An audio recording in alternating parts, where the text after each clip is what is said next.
Hi, and welcome to the Just Okay podcast. Look, it says that, Just Okay. And it's the name of this podcast. That's crazy. I am your host, Brittany Ledesma, and I just hit a little over a month of not smoking weed. Like, I've still been ingesting it through beverages and edibles. However, I did smoke a bowl for the first time since December 10th. I have inhaled marijuana. And the reason that is a big deal is because it's not the biggest deal in the world, but I do have asthma and I smoked for the past decade. In this January, it will be the past decade because I turned 28. Yeah, I turned 28. I've aged. What about it? It's allowed. I'm so sorry for that. Yeah, I turned 28. And so I will have been smoking weed for a decade, and it's not good for me because I have asthma, and I had some respiratory thing, and I was fucked up from it. I could not do anything. I sounded awful. I recorded a couple podcasts, and I sounded worse IRL, in real life, if you don't know what that means. I sounded worse in person, and it was really rough. I had trouble breathing. It was scary. I got a nebulizer. I had one before. I had to call my mom for it, and then I got a different one to travel with. But by the time I traveled, I was essentially fine. I was still coughing occasionally, but I could breathe fine. I didn't use the nebulizer. Haven't used it since. But yeah, I also probably shouldn't be smoking because my dad has throat cancer, and I don't want to get throat cancer. But there's a big rumor. There's a big rumor from big medical that maybe it's a rumor from throat cancer itself to give itself good PR that you can get it from eating pussy or sucking some dick. And I just want to say, as someone whose father has throat cancer, I'm going to say no. I don't want to think that. I don't want to think of my dad that way. I don't like that. I remember when I saw it go on TikTok and everything, and I was like, that's funny. But now, because my father doesn't smoke, when I hear that, I'm just gross. Sure, good that he's a gentleman, but I'm his daughter. I don't want to think of...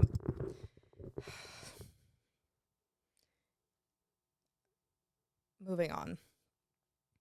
He says he's got it from acid reflux, which I also have acid reflux. So I'm like, oh, great. Nice to know that once I get old, my body betrays me for things I didn't even want to do. You think I want to throw up pasta? I don't.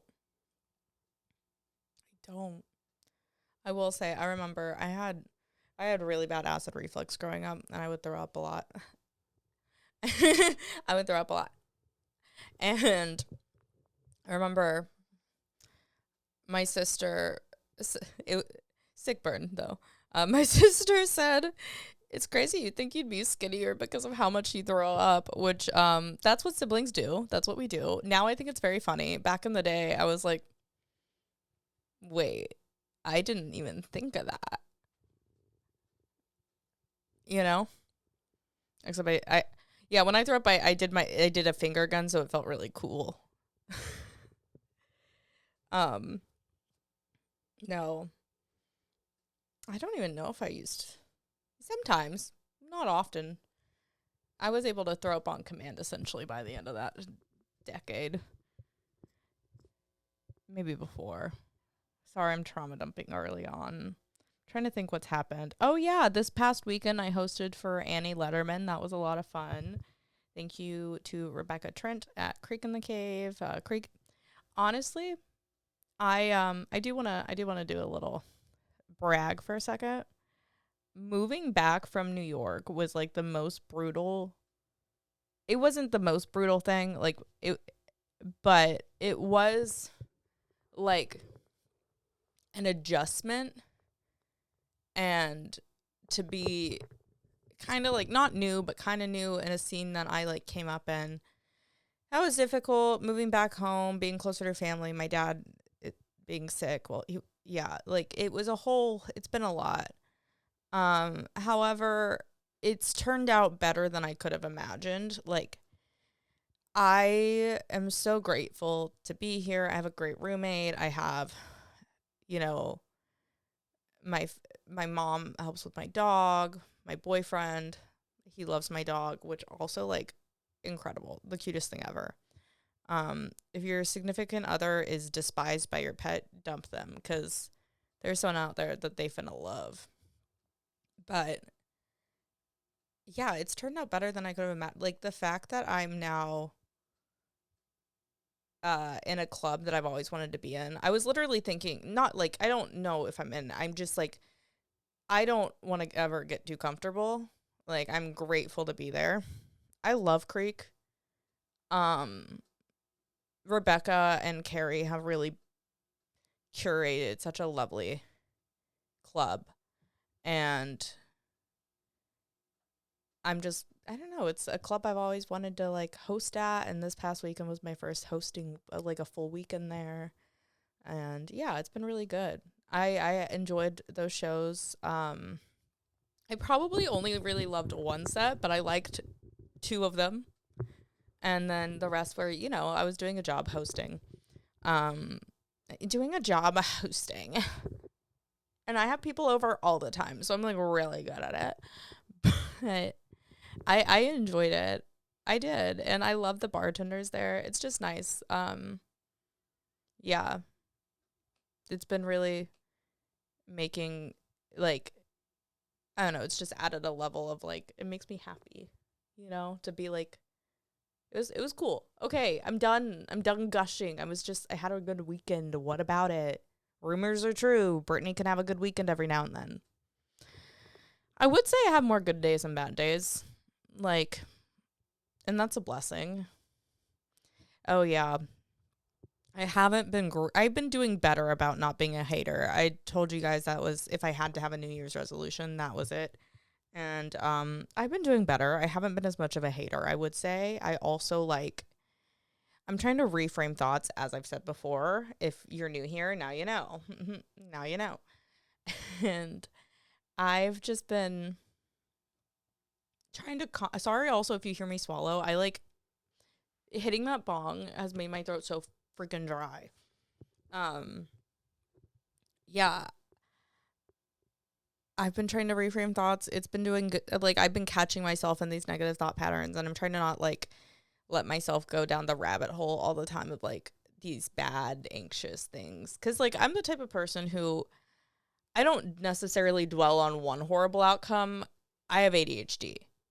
I will think about the horrible things that could happen, and in the middle, one thought will be like, oh, but what if this happened instead? And I'm trying to stop that. So I have been trying to change my thoughts, not letting myself dwell on it, breathing more. I wouldn't say meditating because I'm not great at it yet. Also, like, when I think of meditating, I know it's, like, wrong, but I do think about people levitating. Or is that just, like, a big rumor? Like, do some people actually levitate? I sound so stupid. Do some people levitate? Like and subscribe and let me know in the comments below if some people meditate. I have no idea. I can't talk about the people that do magic. There's that one guy in Vegas. I'm going to sound so stupid because I don't know his name. We don't know a lot about magic. Fucking loser. Chris, who's that guy that's in Vegas that does all the magic? Vegas magic. Fuck. You can't just look up Vegas magic and find who you're thinking of. But I think he might be dead. I don't know. I just remember Trisha Paytas was obsessed with him. I can't tell if this is dark or not. This is kind of dark. It's like going from light to dark. Weird. Okay, Michael Jackson. Or reverse Michael Jackson. Now it's light again. That's good. Oh, yeah. No, but this week has been good. I've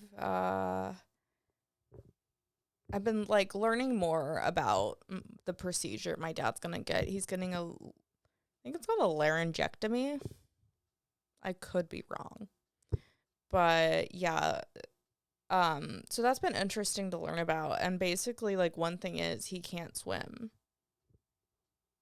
because he's gonna, like, and he shouldn't go on boats. If you get a total laryngectomy, they're like, hey, don't go on a boat. You can't swim.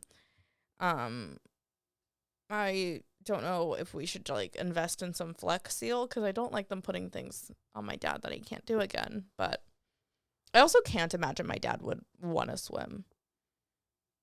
Maybe we could get, like, a solo goggle to put over it. A little plug. An air seal type plug for his thing.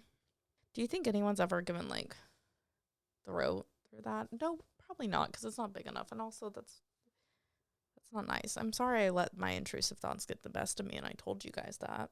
That's my bad. Yeah, the Golden Globes were yesterday. I didn't watch them.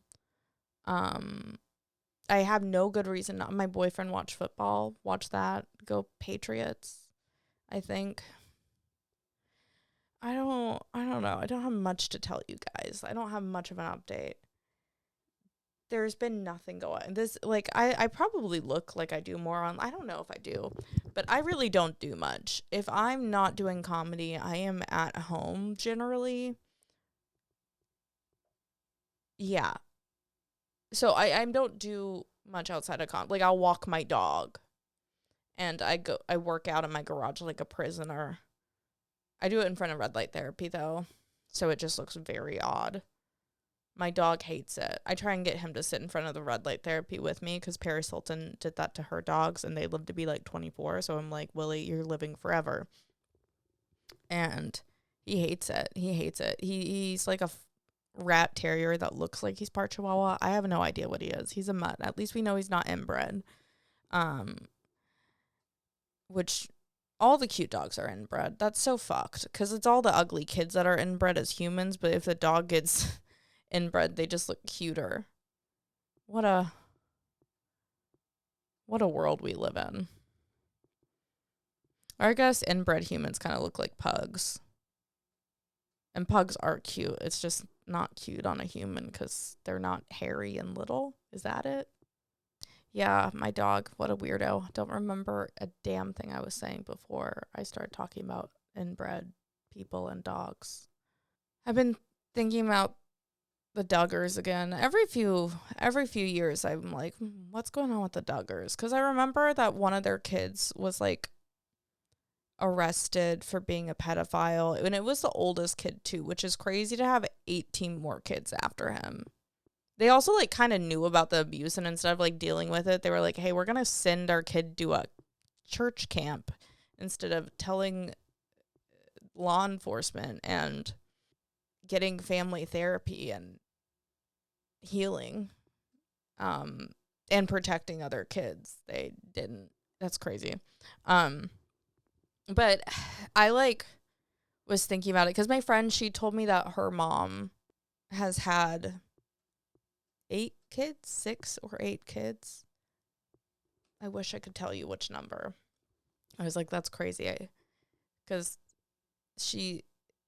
I remember it was 4.5 years. So whichever one of those equals 4, multiply those by 9, and whichever one equals whatever 4.5 years is in month, that's the number of kids she had. But yeah, I like looked it up. She had been pregnant like for 4.5 years of her life, which is just like a crazy use of free will. And then I thought about it and was like, oh my God, Michelle Duggar, she had 19 kids and counting.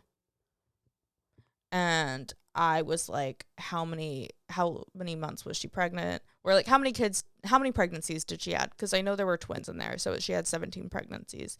And I looked it up, and she has Michelle Duggar has spent over 12.5 years of her life pregnant, which is, in my opinion, one of the less cool ways to use free will. That sounds like one of the torturous ways. But maybe because I know some women can come when they get birth. When they give birth. I know some women can orgasm when they give birth, which, do you think that's kind of like Louis C.K., the doctor? Like, could he sue for sexual harassment? Also, I can't even have sex in front of my dog, let alone like a medical team. I know it's not having sex, but like I don't come in front of my dog. I'm not gonna come in front of like a full medical team and my newborn baby. No, thank you. But maybe like every 9 months, maybe she came when she gave birth once and was like, oh my God, if I just keep getting pregnant every 9 months, I can come. Oh, every 9 months she can orgasm because what's that guy's name? Bobby? Jim Bob Duggar? Is it Jim Bob? What a stupid name. Yeah, Jim Bob Duggar. Oh my God, it says he's a politician too. I don't know. When people have so many kids, I just don't think it feels almost it feels narcissistic. I mean, it's fun that they trick their kids into basically like taking over their own roles. Like, hey, we have too many kids to parent. You're going to basically be the parent of that kid. That kind of, I mean, sucks for that kid, but what a way to just not have to be a real mother in your children's lives. It's such a weird time in television history whenever TLC was like, we're just going to start filming weird families, like people that have so many kids. Like it was John and Kate plus 8. Oh yeah, Kate, I don't know her last name. I don't want to know it, but she had like the what SNL made a joke about it, how it looked like a hair dryer blew up on the back of her head. She had, in my mind, I know there's probably ones before her, but she really had the embodiment of ask for the manager, like Karen haircut, you know? Kate Goss, I think was her name. But I guess she stole money from her kids or something. I don't know. Weird stuff happened, of course. Of course. And then the Duggars obviously had their weird stuff. And then TLC was really obsessed with like little people. Oh yeah, I bleached my hair. I like how I'm like looking around for something to talk about and I bleached my hair. No, I have not gone through a breakup. I'm just being I think I'm coping with my dad's cancer in a weird way. 'Cause I have to go be the responsible one when he has surgery. And that's exciting to be seen as the responsible one, I suppose, but like God, it's stressful. So I bleached my hair at home. It's not done. It's not done. I have to bleach it again. I just don't want my hair to fall out, so I'm trying to preserve it. Yeah. It is what it is. You know, I knew it wouldn't be easy, but it's one of those things where if it's that bad, I'll just like put hair dye over it and I'll look the same as before. I don't know. I feel like changing her hair is like one of those things where it's just something that's within your control. So you do that in the middle of a crisis. I don't know. I cut my hair at home. I was like, why don't I just dye it at home? Which could have been worse. Could have been better. It's just the first go of it. I already knew I was going to need a couple of bleach sessions because I worked at a hair salon as my first job, and then my old manager became my hairstylist for the next 6 years, and I was bleach blonde, and I know how long it takes. It's a long process for me. She was like, you have Mexican hair, you turn orange, and I do turn orange bad, but I'm a little yellow. It honestly got lighter than I anticipated it being. Is it the best thing in the world? No, but that's okay. I'm really just using it as a way to deal with my Yeah, it's cancer, I guess. I don't know. I want to put all that on the hair. I also just need a change. I miss being blonde. I just can't and don't want to spend my life in a salon. I used to, but I liked going to a salon, but for me, when I'm there, I just want to not talk. It takes a lot of effort sometimes. And I once had a stylist who, like, she was a great stylist, but she just wouldn't shut the fuck up. I was like, I'm going to tip you. Can we just not do this? Like, it's nothing against you. I don't have the energy to interact with someone right now. But it felt rude, so I would talk to her. I've talked to all my stylists, and they're all great. But no, I had one bad. No, I've had a couple, but it's okay. It happens. What you gonna do? What you gonna freaking do? What do I have coming up? I'm going to New Orleans at the end of the month. January 29th, 8 p.m. I'm featuring for Destiny Lelaine at Lucy's Retired Surfers Bar and Grill. I don't know if it's a grill too, actually. But yeah, I'm doing that. And then I have some Houston dates coming up. They're going to be towards the beginning of February. So I'm going there to do shows while I'm also taking care of my dad because I'm having to take a week off work and I need to make money still. So come see a show if you're in Houston. I don't really know what else to say. I know this is a slow episode, but I got my ass in the seat, set it up, and I did it. Okay. Also, every Saturday, Creek in the Cave, 11 p.m., come to Freaky. Bye.